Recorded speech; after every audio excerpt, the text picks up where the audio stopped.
car do you want to sit in, baby? It's shaded the whole way, though.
The average lifespan of a coastal redwood tree in most places is only about 750 years.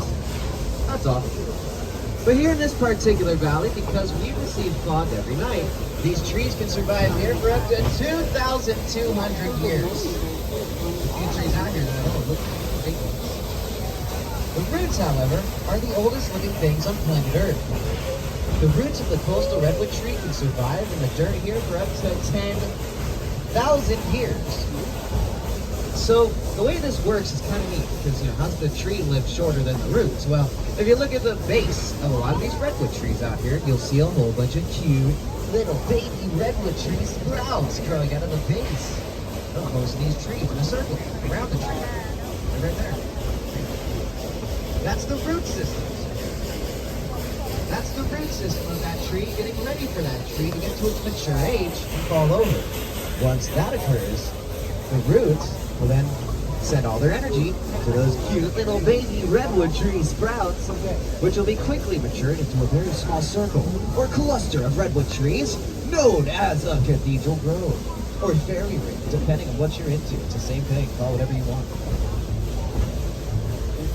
After 2,200 more years, guess what? It happens again, making a slightly larger cathedral grove. This keeps repeating for 10,000 years until the roots die.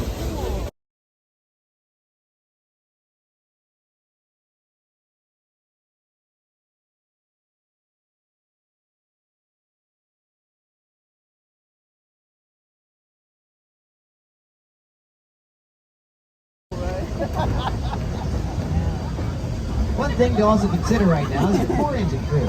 Your engineer Doug and your fireman George are sitting about 4 feet from a fire that's raging at 2,750 degrees.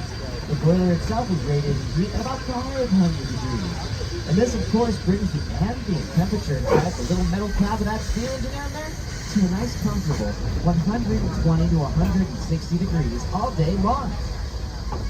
Now, keep that in mind as we're going up the steepest pair of narrow gauge train tracks in this entire continent, fully loaded backwards. Your poor engine crew is literally baking for your entertainment. But now you know why I'm a conductor. I also got the voice for radio. By the way, yes, I work for K-Pig Radio and the Bluegrass shows every Saturday night. Okay.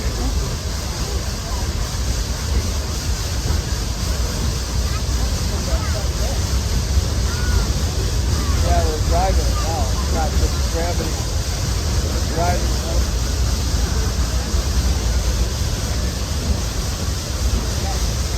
Oh, we saw that tractor that pulled in the day. Hey, we're still going. Oh, wait. Oh, look. Yeah, we're still going.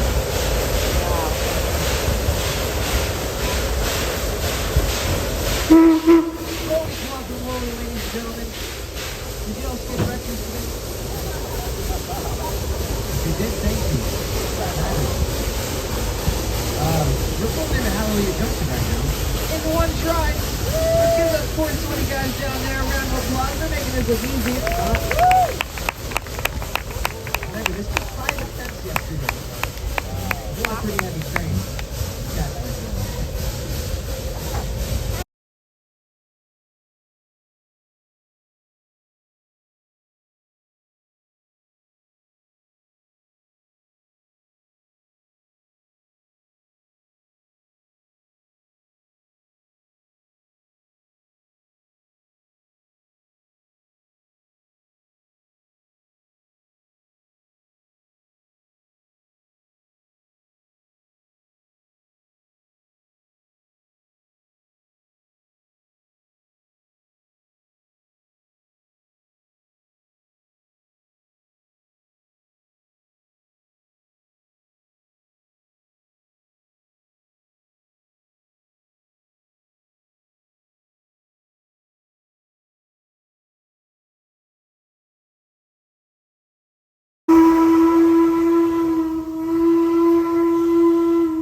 Like we just did, going up and down this mountain once.